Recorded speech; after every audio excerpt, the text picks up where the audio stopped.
श्री गणेशाय नमः।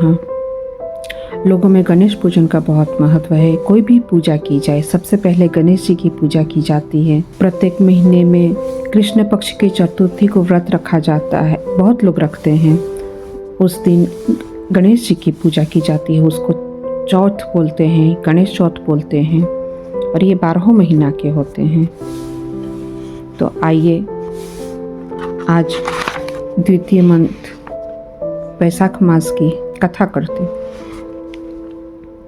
पुराने जमाने में रतिदेव नामक एक राजा थे। उसके राज्य में एक ब्राह्मण रहता था जिसका नाम धर्मकेतु था। धर्मकेतु की 2 पत्नियां थी, एक का नाम था सुशीला और दूसरी का नाम चंचलता था। दोनों पत्नियों के विचार एवं व्यवहार में बहुत अंतर था। सुशीला धार्मिक वृत्ति की थी और व्रत उपवास पूजा अर्चना करती थी। उसके विपरीत चंचलता भोग विलास में मस्त रहती थी। वह शरीर के श्रृंगार पर ही अधिक ध्यान देती थी। किसी व्रत उपवास या पूजा अर्चना से उसका कुछ लेना देना नहीं था। कुछ दिनों बाद धर्मकेतु की दोनों पत्नियों के संतान हुई। सुशीला के पुत्री हुई और चंचलता के एक पुत्र को जन्म दिया। चंचलता सुशीला से कहती थी, सुशीला तूने इतने व्रत उपवास करके अपने शरीर को सुखा लिया, फिर भी तेरे लड़की हुई।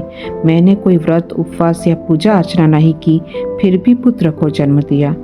कुछ दिन तक तो सुशीला सुनती रही, पर जब अति हो गई तो उसे बड़ा दुख हुआ। उसने गणेश जी की आराधना की। गणेश जी प्रसन्न हुए तो उनकी कृपा से सुशीला की पुत्री के मुंह से बहुमूल्य मोती मूंगे निकलने लगे।